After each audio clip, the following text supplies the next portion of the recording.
الرحمن الرحیم۔ حضرت عبداللہ ابن مسعود رضی اللہ تعالیٰ عنہ سے روایت ہے کہ نبی کریم صلی اللہ علیہ وسلم نے ارشاد فرمایا کہ وہ شخص ہم میں سے نہیں ہے کہ جو اپنے گریبان کو پھاڑے، اپنے چہرے پر ہاتھ مارے اور زمانہ جاہلیت والی آوازیں نکالے۔ محترم ناظرین و سامعین، آج کی مختصر ویڈیو پیغام میں ماتم کے حوالے سے اہل سنت والجماعت کا موقف اور شیعہ کی معتبر تفسیروں میں جو شیعہ کے مفسرین نے لکھا ہے وہ آپ کے سامنے رکھوں گا۔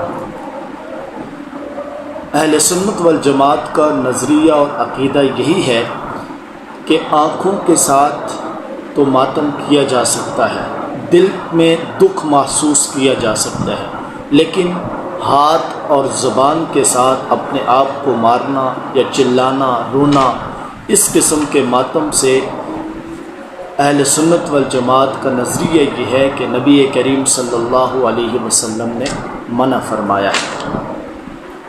لیکن شیعہ کی ایک معتبر تفسیر میں بھی اس بات کی ممانعت ہے۔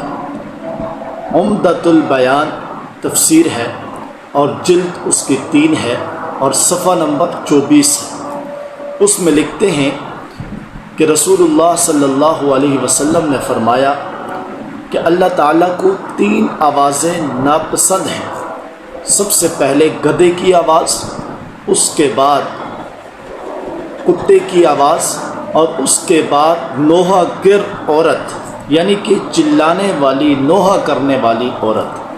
اسی تفسیر کے صفحہ 392 میں پھر لکھتے ہیں کہ نبی کریم صلی اللہ علیہ وسلم جب بیعت لیتے عورتوں سے تو باقی شرائط کے ساتھ یہ شرط بھی ہوتی کہ نوحہ نہیں کرنا، اپنے گریبان کو نہیں پھاڑنا، اپنے چہرے کو اور اپنے بالوں کو نہیں نوچنا۔ اس قسم کی شرائط بھی رسول اللہ صلی اللہ علیہ وسلم بیعت کے وقت رکھتے تھے۔ تو ان احادیث سے اور اس تفسیر سے واضح طور پر ماتم کی ممانعت ہے۔ دوسری چیز، کیا یہ ماتم کی محفل دیکھنا یا یہ تماشے کے طور پر اس کو ہمارے سنی نوجوان بھی دیکھتے ہیں، کیا یہ دیکھنا جائز ہے؟ تو یاد رکھیں کہ کسی غیر شرعی کام کو جب مسلمان دیکھے تو رسول اللہ صلی اللہ علیہ وسلم نے فرمایا کہ اس کام کو اپنے ہاتھ سے روکے۔ اگر ہاتھ کی طاقت نہیں ہے تو اس کو زبان سے روکے۔ اگر زبان کی بھی طاقت نہیں رکھتا ہے تو اس کو دل میں برا محسوس کرے۔ ایسی محافل میں جانا بھی احادیث کی روح سے ممانعت ہے اور ناجائز ہے۔